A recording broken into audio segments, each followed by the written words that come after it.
What is the true story behind Windrush scandal drama Sitting in Limbo, and who is Anthony Bryan? Feature-length BBC One drama Sitting in Limbo is closely based on the shocking real-life story of Anthony Bryan, the screenwriter's own brother.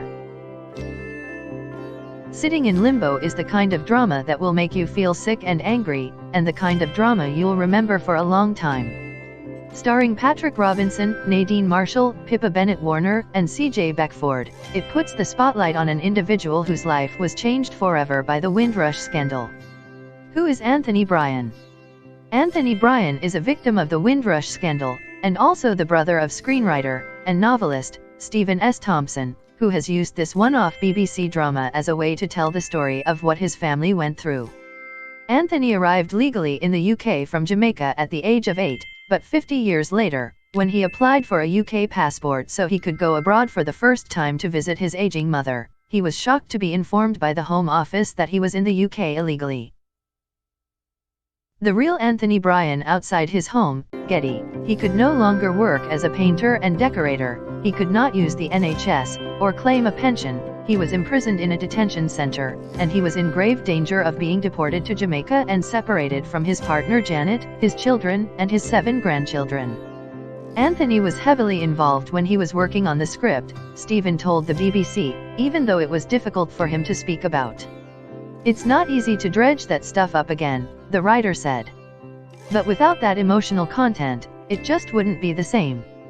So that was the most difficult thing for me because they had to relieve it, or at least talk about it in a very explicit way, whereas like I said, they're not really those types.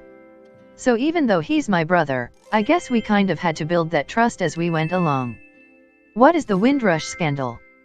The Windrush scandal is the name given to a scandal that erupted in 2018 when it emerged that the Home Office had been wrongly detaining hundreds of people, denying them their legal rights, threatening them with deportation, and in some cases even deporting them back to countries they had left more than half a century ago.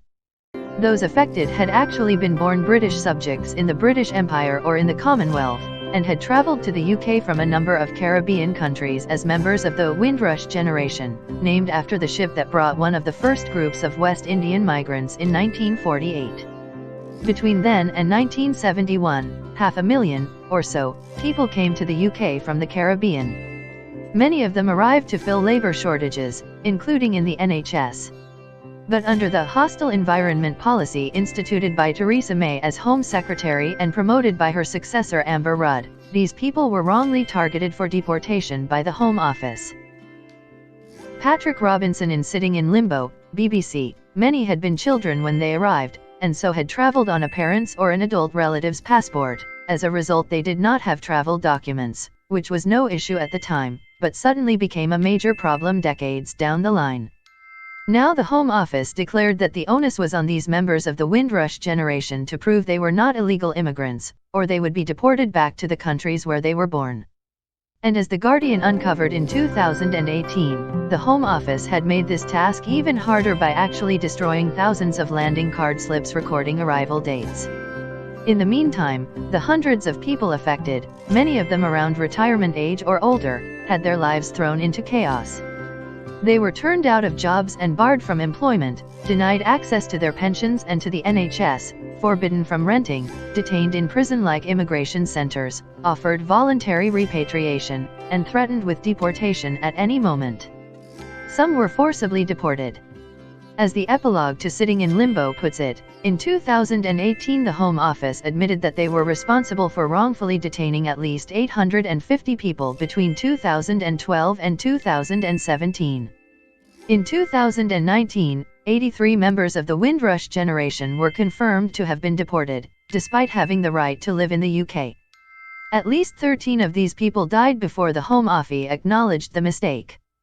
The full number of those affected is unknown. Additionally, a number of long-term UK residents were wrongly refused entry to the UK, where they were entitled to live. What happened to Anthony Bryan? As we see in the drama, for Anthony Bryan this whole crisis hit like a bolt from the blue.